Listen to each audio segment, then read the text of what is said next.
6:39 approaching 6:40 in Trinidad and Tobago. With the torrential rains that we've had in previous weeks, several areas across the country have been plagued with flooding. Some districts are still in cleanup mode, and in the aftermath of the inclement weather, that work continues. Well, today we put the focus on the farming community via the president of the United Farmers, who tells us of the effects on farmers and the likely, and probably happened already in many cases, the increase in prices for your market produce. Let's go to Shiraz Khan. Shiraz, Assalamu alaikum. Thanks very much for joining us this morning. Wa alaikum assalam. Today, barakat. Jazakallah. Fazeer, pleasant morning and the listener and the viewing audience. Pleasant morning, Trinidad and Tobago. Sorry that we got curtailed yesterday, Fazeer, but hopefully that we will continue to do good as we go along. The guys look a little rusty, but I enjoyed the game nevertheless. I enjoyed the game last night also. We see Trinidadians styling. So I know you like your cricket, Sagi. I'll bowl a little spin ball for you there. I wondering if you want to go and give us a cricket commentary for the rest of the interview, because we really want to find, and I don't know why you're smiling, because I mean, it seems that the farming community especially has been severely impacted by this flooding. I know your area would be Carlson Field, but just give us a sense as to the level of devastation that would have been wreaked, not just in your area specifically, but what you're hearing from other farming community areas as to the damage that would have been done by the flooding over the last few weeks. Firstly, we had a lot of damages done to the agriculture sector, to the farmers in this country. And the thing about it is that the unfortunate thing is that we tend to also see a lot of people taking advantage, not really necessarily the farmers, but sometimes the middlemen, sometimes vendors and so on, taking advantage, right, in the sense that, yes, they will continue to raise prices, because every time there's something that affects the agriculture sector, it tends to continue to rise in prices. But for one of the things that we doesn't pay attention to, right, while we talk about vegetables, because a lot of people continue to suffer because of the lack of the authorities, be it the Ministry of Works, be it the local government, corporation and so on. They tend not to, they only come to clean after the fact. Why it is that we can't have people properly cleaning out the drains and so on, the ravines and the canals and so on, that we could have continuous flow and have the farmers and them not suffering as much as they're doing right now. And take for instance the farmers in Arangwe South. We're still having problems with the farmers in Arangwe South not being able to do things that they would like to, because the Ministry of Works with the sluice gate in Arangwe South continue to malfunction, continue to not have it open at the right time, close at the right time, and so on. And we continue to have farmers suffering in that area. And farmers will continue to suffer. And then the few crops that they probably survive in it, out of that, well, they need to get the proper price for it. And we continue to go to the farmers market, not get a proper wholesale price, but you see the retail price sky high, and then you blame the farmers for that. That is not so. I'm glad you make that point, because last week we were speaking with a farmer in the Guav Road area of Shagaramas, and he was making precisely the same point when he was asked about this thing about prices, and he reinforced the point that if you're selling to the wholesalers rather than selling direct to the consumer, you have to take the price that you get, whatever agency it is, and then it's from that point on that the price goes upwards. So the issue is then, Shiraz Khan, is there anything that can be done as far as negotiation with whichever agency? I don't know if DevCo is the agency, or whichever agency, to negotiate a better price for farmers, so it could be a sustainable endeavor? Well, the thing about it is that, you know, sometimes you go back to the old system that it had, which is the CMA, and for some reason or other, NAMDEFCO doesn't see themselves as active as the CMA, because the CMA used to purchase all the stuff from the farmers and then send it back without a markup. But what you have is a set of middlemen in the market controlling that, because if you don't go to those wholesalers and you don't get your produce taken, you will have to go and scrunt on the roadside to beg people to buy it. And that is what happening. There's a few big middlemen that controls the market, and they control the price. And then when you see some people interviewing the ordinary people, the farmers and them raise the price. Then what I will tell people to do, go to the farmers market. Go to the farmers market and buy your produce there, because you have farmers bringing fresh things for you. They won't pick it on Saturday and sell it on the next on during the whole week. They pick it on Friday evening to go to the market on Saturday. But what you have happened, what is the major rollout to me, the major problem out of this whole flooding thing, Fazeer, is that we still have a number of farmers. And if you look at some of Avinash Singh posts, all registered, we still have a great number, over 80% of the farmers not registered and cannot claim any flood claim. Okay, but why don't they want to? Why don't they? Why is it that they don't want to register? Why is that? Why is it that? It's not that they don't want to register. They cannot register because they don't have land tenure. This is all as Adam was telling the boy. The farmers don't have land tenure. They have application in. We got we know that the minister is working hard on trying to regularize farmers, but it's still not happening fast enough. And you have farmers being flooded out. Here the other problem, Fazeer. You have a number of farmers, because of the COVID, you made an allowance for the people who drivers for the for your license, that you could extend it. You know, farmers are being prosecuted in this country by some of the extension offices that they have not gotten their farmers ID renewed. And because they have not gotten their farmers ID renewed, because of the COVID situation, they cannot make their claim. I am calling on the Minister of Agriculture today, because of that problem of not getting the farmers ID renewed for those who have, to give us an extension on the renewal time, because some of the officers in the district agriculture office are penalized farmers for not having a renewed farmers ID, and you know the situation when the country was shut down and so on.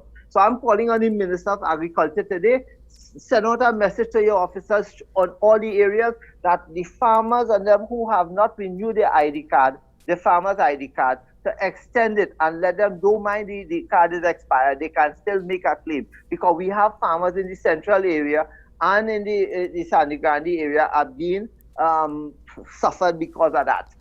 And they have claims since 2018 and 2019 when those big floods came. Remember what happened in the eastern area there? In Greenville, Since that, yes. we have farmers still waiting on their money for zero. And Shiraz, we are coming to the end of August, which means there's still 3 months of the rainy season to come. September, October, November, God willing. And usually we expect November, there's generally a lot of rain. What is your concern as far as the ongoing flooding issues? Because as I said, you will highlight issues of drainage, issues of these perennial things. We'll talk to the agriculture sector, we'll talk to the agriculture minister. He will say XYZ is being done, this is being done, that is being done. And yet still we continue to face these issues from the farming community's perspective of flooding and severe flooding. Therefore, given these realities, what are you bracing for the remaining part of the rainy season when we talk about the farming community? Well, Fazeer, I mean, on your newscast, I think it was week before last, we saw lawyer Gerald Ramdeen assisting some of the farmers in the Arangwa South area. That he got a excavator and clearing the. If it is that if agriculture is not treated as the bastard child of this economy, right? There's more importance about the SOE and the COVID and all of that. But we also have to eat. And let me tell you something. If it is that our people in this country are not properly nutrition consumed, then you're going to continue to have this problem with COVID and every other thing that will come along.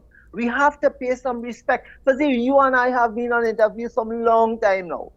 Very long, from way back on different stations and so on. And the problems that we have in agriculture continue the same. You don't only hear it from me. When your reporters go out to farming community and interview farmers, they talk about the same problem. In the Penal Barakpur area, in the Tabakit area, the problem is always that once we manage the aspect of flooding and cleaning of the canals and the drains and the rivers and so on, we won't have much problem. But of course, Shiraz, let me just do anything about that. Let me just jump in right here, and for 2 minutes. I'll just jump in for 2 minutes. You know what the perspective that you often get when you hear members of the farming community, whether it's yourself, whether it's been Pinal, Barakpon, whatever, oh, them is just a bunch of UNC stooges who would complain anyway.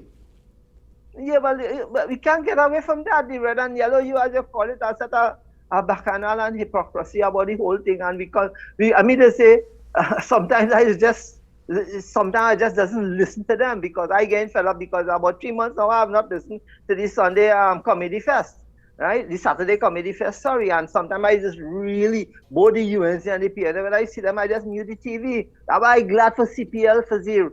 But what happened is that the impact of this flooding is going to have a tremendous problem in the market because prices have already gone up. Yesterday, I noticed that Edo's is selling like 2-3 pounds for $20. Cassava and sweet potato going up to $5 a pound. You have the vegetables, especially, and then Fazeer, although they have a problem with the flooding, Fazeer, we have a major problem in this country right now with the African snail, you know. It's all over the country, and you're not seeing the ministry doing anything about it. They're not spraying, they're not coming out to farmers and the farming community and trying to see what we can mitigate to help. Fazeer, anywhere you go, look in Castlefield, you're driving on the road and you're hearing packs. It's African snail they're mashing on Friday morning, like when I go to Moscow Fazeer in the morning. If you pass on the road, you see them. We have a problem in this country, and it's not being treated as important to the farmers and the country, because when the farmers don't produce, in a little while from now, those containers will be rolling in, because global warming, apart from COVID, is having a serious impact on world economy. So while we want to blame COVID for everything and it have the global warming taking place, we in Trinidad are fortunate because we live in a very small island. We are surrounded by water, but yet we have too much when the rain falls, and when the rain is falling, we can't get. That is the seriousness of the situation. But what happens also, Fazeer, remember, is not only the provisions and the vegetables and the fruits are going up. You have everything else in the grocery that goes up also. So when the farmer has to buy those things to eat too. He's not going to eat the cassava alone, the plant or the sweet potato or the pak choy. We have to face the groceries like you and everybody else, and the prices of everything continue to go up. The price for the chemicals and medicine for animals is skyrocketing because they're all saying that how the foreign exchange, there's a problem with foreign exchange, there's a problem with availability of foreign exchange. The prices have to go up because we have to buy black market, and there's a sign by most people counter that prices will fluctuate due to the insufficient or the availability of foreign exchange. These are problems you have in the. When last you hear anybody in the agriculture or the government talk about everything is about COVID, vaccine, you don't hear nothing about what is taking place and how they're going to help the farmers in these problems that we face right now. And in the time that we have available, Shiraz, we have about 5 minutes left in our discussion this morning. And as usual, these continuing lamentations, these complaints are fairly, I would say, regular as far as and fairly common as far as the issues. But if you were to, let's say, give a batting order, a 1, 2, 3, or a 1, as to what would be the priority, what would you like to see that whether it's through the Agriculture Ministry, whether it's through state resources, to really attend to one of the fundamental concerns of the agriculture community? What would that be? Fazeer, it has to be land tenure and Pedia Lassie as my two opening batsmen. Come in one down, I will say we need to reinvigorate, redesign, or I don't know if it's to close them down and restart something all over, the Ministry of Agriculture. Unless we don't deal with the system, because what happened in the Ministry of Agriculture, we have a set of kingdoms, a set of small kingdoms that even talk to two people, two different sections in the different departments in the Ministry of Agriculture. The man is like taking a sledgehammer and trying to break down a wall, right? The other thing, Fazeer, you have the agriculture sector. Certain aspect of it is controlled by the Ministry of Agriculture, Ministry of Trade, right? Ministry of National Security, of the Attorney General, and Finance. When you have to import something, let us say we want to purchase some special chemical or medicine or something. If we as individuals with the online thing, you have to go to the Ministry of Agriculture and get a permit. You have to go to the Ministry of Trade and get a license. But 6 years now, we're trying to get the Minister of Agriculture and the Minister of Trade to sit down and see how we could solve this problem, but we could never get it done. But for the election in 2020, the Minister of Trade was the campaign manager for the Minister of Agriculture in Chaguanas East, the area that I contested as an independent. And you have this problem where ministries, and in one ministry, you have a set of wall, like the Berlin Wall. And that is a major problem. You have planning cannot talk to APNH. Yeah, APN. You sit down in a meeting with some 3 different people in a meeting, and you'll swear you're in Kabul. That is the seriousness of the situation. So that is my 1, 2, 3. And once we could get the Ministry of Agriculture working in the benefit of the country, not only the farmer. When I don't need no money, I don't need anything like that from the ministry. I just need to get my land tenure like everybody else. And when we put in our claims, the claims are there for everybody. When you put in your claims, it's treated with some sort of rapid response, right? Not only with the police, but with those officers. And some of these people in the Ministry of Agriculture need to understand that we don't want nothing more than what it is entitled to us. When you go to the farmer, oh gosh, treat the farmer in a real situation, man. Treat him. And Shiraz, time is going by very quickly. Just that issue, are you seeing any improvement? We only have about 90 seconds left. Are you seeing any improvement with the land tenure situation? The number one issue for you. Are you seeing any improvement? I think the Minister, Clarence Shambad is working on it, but then again, it takes the Ministry of Agriculture to get that done. You take the ministry. Let me just deal with penal.